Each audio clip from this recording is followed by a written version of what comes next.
கலை astro channel நேயர்கள் அனைவருக்கும் வணக்கம்.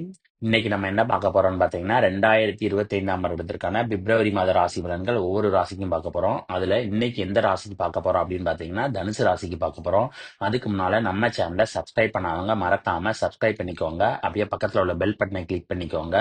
அப்பதான் நான் போடுற வீடியோ உங்களுக்கு நோட்டிபிகேஷன்ல வரும். வாங்க வீடியோக்குள்ள போகலாம். தனுசு ராசி நேயர்களே, இந்த பிப்ரவரி மாசத்துல உங்களுடைய ராசிதிபதியான குரு பாத்தீங்கன்னா மாதத்தினுடைய ஆரம்பத்துல வக்ரமா இருக்காரு. ஆனா 4ஆம் தேதி பாத்தீங்கன்னா அவர் வக்ர நிவர்த்தி ஆகிறாரு. அந்த 4ஆம் தேதிக்கு அப்புறம் பாத்தீங்கன்னா நீங்க வேலை பார்க்கும் இடங்கள்ல பாத்தீங்கன்னா உங்களுக்கு இருந்த மன அழுத்தங்கள் எல்லாமே நீங்கி ஒரு நல்ல சுமூகமான நிலை என்பது உங்களுக்கு இருக்கும். இந்த சமயத்துல உங்களை சுற்றி எதிராளிகள் அல்லது பகைவர்கள் யாராவது இருந்தாங்கன்னா ஈஸியா உங்களுடைய சதித்திட்டங்களை நீங்க முறியடிச்சிருவீங்க. அவங்க உங்களை நெருங்கி கூடி பக்கத்துல வர முடியாது. குருவினுடைய பார்வை உங்களுடைய ராசிக்கு 2ஆம் வீட்டுல விழுவதனால உங்க வீட்டுல நல்ல சுபகாரிய நிகழ்ச்சிகள் ஏற்படுவதற்கான வாய்ப்பு நிறைய இருக்கிறது. அதே நேரத்துல பொன் பொருள் சேர்க்கை எல்லாமே ஏற்படும். தங்கம் வாங்கக்கூடிய யோகமும் இருக்கிறது. அதே நேரத்துல ராகுவானவர் 2ஆம் இடத்தை பார்க்கறதுனால நீங்க குடும்பத்துல பேசுற பேச்சுல ரொம்ப கவனமா இருக்கணும். இல்லைன்னா அதனால சின்ன சின்ன வம்புகள் என்பது குடும்பத்துல வருவதற்கான வாய்ப்பு இருக்கிறது. ஆரம்ப கல்வி படிக்கிற மாணவ மாணவிகள் பாத்தீங்கன்னா படிப்புல சின்ன சின்ன தடைகள் வந்தாலும் படிப்புல நல்லா படிச்சு நல்ல மார்க் வாங்குவாங்க. காரணம் என்னன்னா குருவினுடைய பார்வை 2ஆம் வீட்டுல விழுந்தாலும் ராகுவினுடைய பார்வையும் 2ஆம் வீட்டுல இருக்கிறதுனால சின்ன சின்ன தடங்கள் என்பது படிப்புல கொடுப்பாரு. அதே நேரத்துல குழந்தைகள் பாத்தீங்கன்னா நல்லா படிச்சிருவாங்க. காதலிக்கிற தனுசு ராசி நேயர்களுக்கு எப்படி இருக்குன்னு பாத்தீங்கன்னா மாதத்தினுடைய ஆரம்பத்துல உங்களுடைய காதல் ஸ்தானாதிபதி பாத்தீங்கன்னா செவ்வாய் வக்ரமா இருக்காரு. அதே நேரத்துல சனியினுடைய பார்வை வர இருக்கிறதுனால மிஸ் அண்டர்ஸ்டாண்டிங் அப்படிங்கிறது ரொம்ப இருக்கும். அதனால விட்டு கொடுத்து போறது நல்லது. அதே நேரம் அந்த செவ்வாய் பாத்தீங்கன்னா 24ஆம் தேதி வக்ர நிவர்த்தி ஆகிறாரு. அதுக்கப்புறம் என்னன்னா உங்களுடைய பிரச்சனைகள் கொஞ்சம் கொஞ்சம் குறைவதற்கான வாய்ப்பு இருக்கிறது. அதே நேரம் இந்த செவ்வாய் வக்ரமாக இருக்கிறதுனால பிள்ளைகளுடைய வளர்ப்புல கவனமா இருக்கணும். ஏன்னா பிள்ளைங்க என்னன்னா பேரண்ட்ஸ் பேச்ச இந்த சமயத்துல கேட்க மாட்டாங்க. செவ்வாய் வக்ர நிவர்த்தியான பிறகுதான் ஓரளவுக்கு பெற்றோர்களுடைய பேச்சை கேட்பாங்க. சொந்த தொழில் புதுசா ஆரம்பிக்கணும்னு நினைக்கிறவங்க அல்லது எக்ஸ்பான்ஷன் பண்ணணும்னு நினைக்கிறவங்க பாத்தீங்கன்னா இந்த சமயத்துல பண்ணாம இருக்கிறது நல்லது. ஏன்னா உங்களுடைய ராசிக்கு 10ஆம் இடத்துல கேது இருக்காரு. அதனால என்னன்னா தொழில பாத்தீங்கன்னா நட்டங்களை ஏற்படுத்துவதற்கான வாய்ப்பு இருக்கிறது.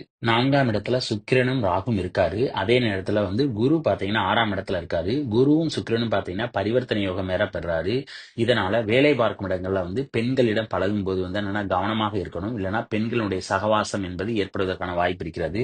அதே நேரம் உங்களுக்கு வண்டி வாகனங்கள் வாங்குவதற்கான யோகம் இருக்கிறது. சொத்துக்கள் ஏதாவது வாங்கணும்னு நினைச்சீங்கன்னா கொஞ்சம் வில்லங்க செக் பண்ணிக்கிறது நல்லது. ஏன்னா சொத்து வாங்குவதற்கான வாய்ப்பு நிறைய இருக்கிறது. உயர்கல்வி படிக்கிற மாணவ மாணவிகளுடைய படிப்பு பாத்தீங்கன்னா நல்லா இருக்கும். ஆனா கொஞ்சம் கொஞ்சம் பாத்தீங்கன்னா தடங்கள் வரும். ஏன்னா ராகு 4ஆம் இடத்துல இருக்கிறதுனால தடங்களை கொடுப்பாரு. அதே நேரத்துல என்னன்னா இந்த சமயத்துல நீங்க நல்லாவும் படிப்பீங்க. அதே நேரத்துல வெளி இடங்கள்ல பாத்தீங்கன்னா நண்பர்களுடன் பழகும்போது பாத்தீங்கன்னா கவனமா இருக்கணும். இல்லைன்னா அது தவறான சேர்க்கைக்கு கொண்டு போவதற்கான வாய்ப்பு நிறைய இருக்கிறது. மாதத்தினுடைய பெரும்பாலான நாட்கள்ல செவ்வாயானவர் வக்ரமாகி உங்களுடைய ராசிக்கு 7ஆம் இடத்துல இருக்கிறாரு. இதனால உங்களுடைய பிள்ளைகளை வச்சு என்னன்னா குடும்பத்துல சண்டை வருவதற்கான வாய்ப்பு இருக்கிறது. செவ்வாய் மற்றும் ராகுவினுடைய பார்வை குடும்பஸ்தானத்துல இருக்கிறதுனால பேசுற பேச்சுல ரொம்ப கவனமா இருக்கணும். கோபம் அதிகமாக வெளிப்படக்கூடிய வாய்ப்பு அப்படிங்கிறது குடும்பத்துல இருக்கு.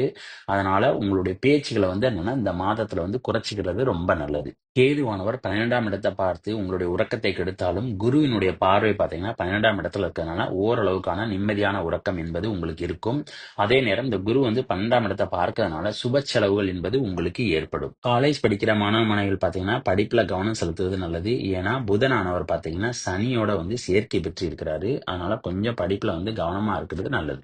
உங்களுடைய ராசிக்கு 11ஆம் இடத்ததிபதி 4ஆம் இடத்துல இருக்கிறதுனால புதிய வண்டி வாகனங்கள் அல்லது நிலங்கள் வாங்குவதன் மூலமாக உங்களுக்கு லாபங்கள் ஏற்படும்.